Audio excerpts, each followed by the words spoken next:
महामंत्री बलिदान হয় গোপনত্রী কৃষ্ণ বলরাম রের মুখ্য কৃষ্ণ বলরাম সম্মুখে হয়েছিল দেখাଯିବ যুদ্ধ শেষে বিজয়কে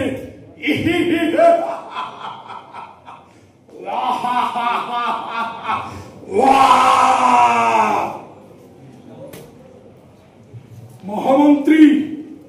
कलध्वनि समर सदने पठाइली पुतुल सुंदरी के से कृष्ण के से बलराम पुतुल सुंदरी को करिले निहत महामंत्री सतरे कोण कृष्ण बलराम को हस्ते पुतुल सुंदरी निहत नाय नाय कौशले कृष्ण बलराम को करी निहत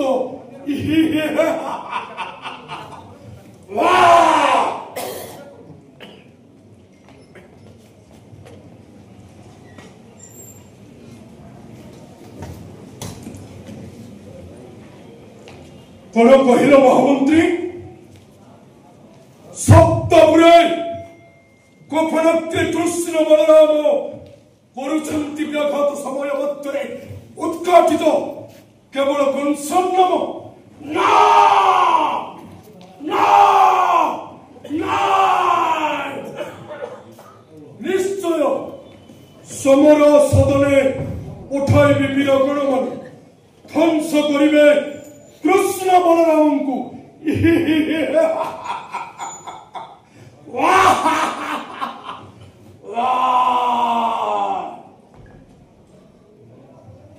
ठीक अच्छे धन्यवाद।